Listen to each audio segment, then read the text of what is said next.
So this video is a record of me painting the miniature from Cthulhu-Death. It's the black gold expansion and it's the black gold miniature. It's not really finished, so don't judge too much, I guess. It's like 12 minutes for the whole process, and then there is a little bit me talking about my wet palette, and then a showcase of the miniature. It's not really finished, but more or less there. I'd say 60-70%. It just needs a little bit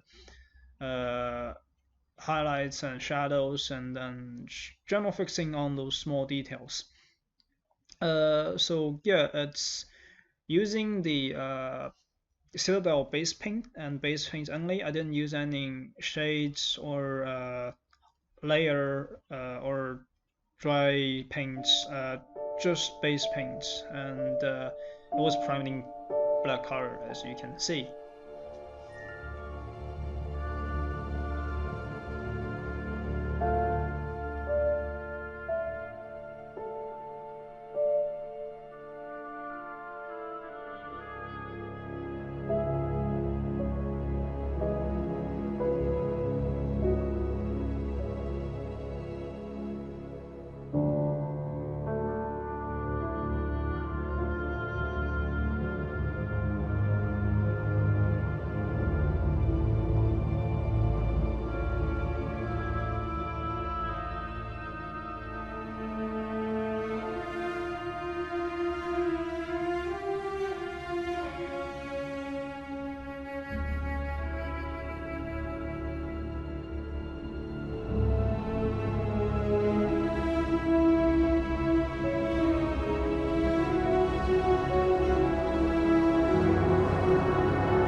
Right, so this is my wet palette. The red bit is for the tentacles, the gray bit is for the main body, and there's some dust, yellowish color that's for the little bit transfer, a little bit gradient on the main body. So that's the Zandri dust. I don't really know how to pronounce that.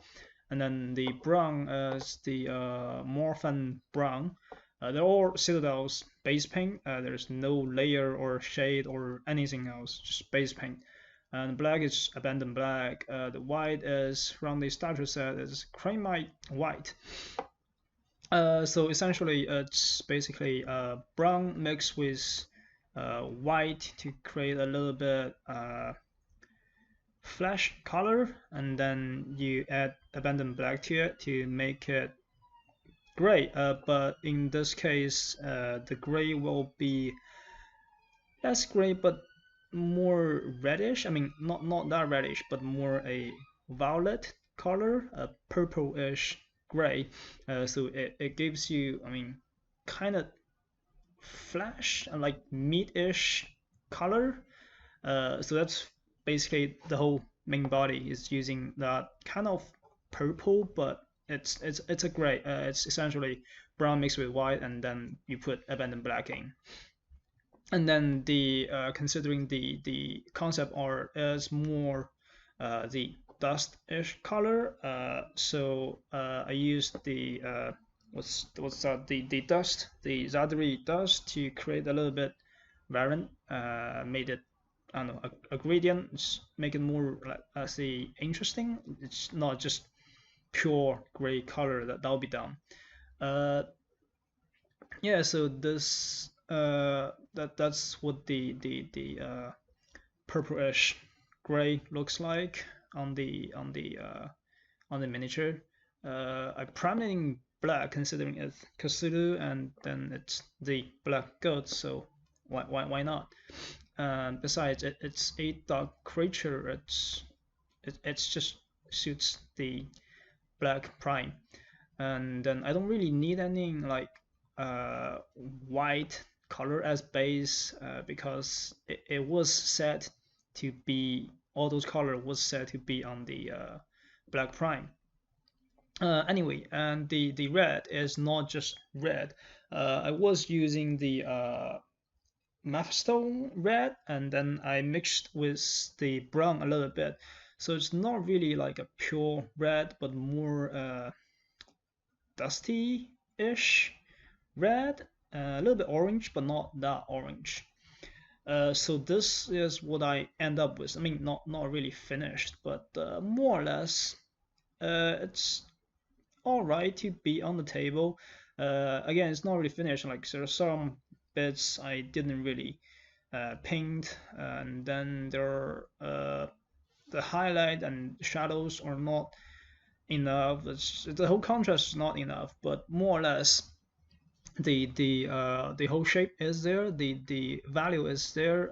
It's just I need to highlight and make the shadows stronger, and then to make it actually finish. But essentially the focus point is not really the face, considering that the whole head is facing downward, and then the focus point, at least what I think is the pentagon right below the chest. I am going to highlight the shape, the pentagon, like even more. It's not really that visible at the moment. I mean, you can see vaguely red lines in there, but not really. I was going to make it like give it like a glowing effect. I might try layer paints later just to pop it up even more. But essentially the whole feel, the whole tone, the value, it's there. The I can't satisfy with this the color of the whole body. I mean, I didn't really spend much time on this. It took me about 2 hours, maybe less than 2 hours to achieve to this. mainly time was wasting on those tentacles. I have to do it one by one and then brush by brush. It was annoying. It would be faster to use airbrush, but I couldn't be bothered to use airbrush. It's kind of pain ass to set up airbrush anyway. So I was just to fully hand painted, and then I don't know. I did this really fast. I wasn't expecting doing this fast. I mean, it's not finished, but again, it's more or less there. So yeah, this is the Black Goat in the Woods from Cthulhu-Death May Die. Thank you.